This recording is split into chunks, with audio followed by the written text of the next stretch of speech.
Shalom jemaat Tuhan yang terkasih, Merdeka!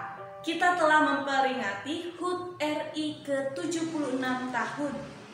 Kemerdekaan, kita telah bebas dari penjajahan bangsa lain. 76 tahun kita merdeka. Tahun ini slogannya adalah Indonesia tangguh, Indonesia tumbuh. Tangguh dan pantang menyerah untuk terus maju bersama menempuh jalan penuh tantangan.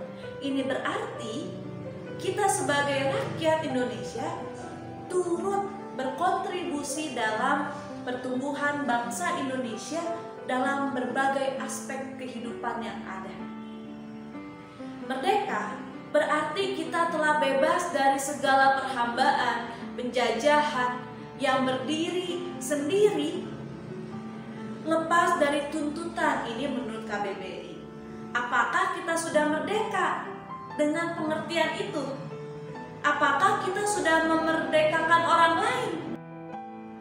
Marilah kita merenungkan bersama-sama arti merdeka dalam iman percaya kita kepada Yesus Kristus.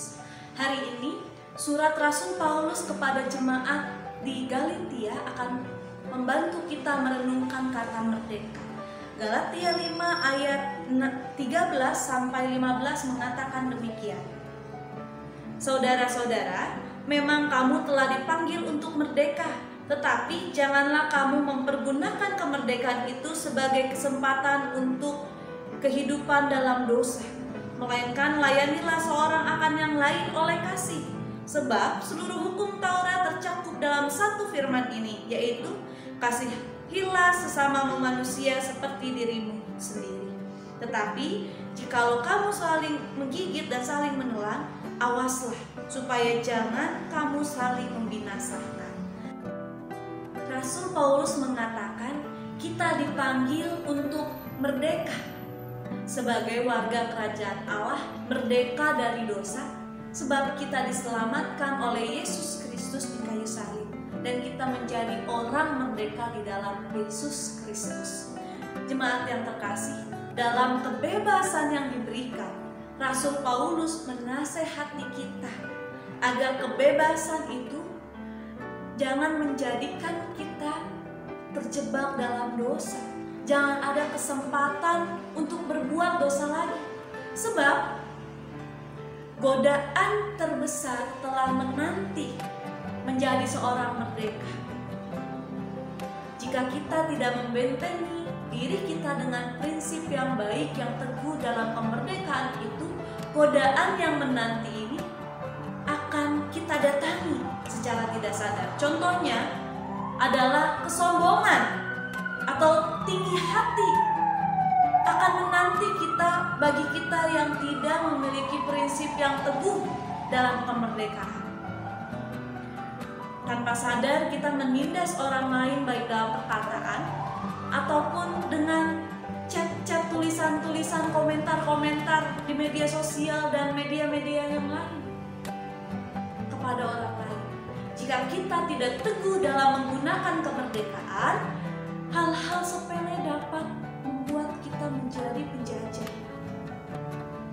Iblis dapat dengan mudah menghasut kita untuk melakukan itu semua.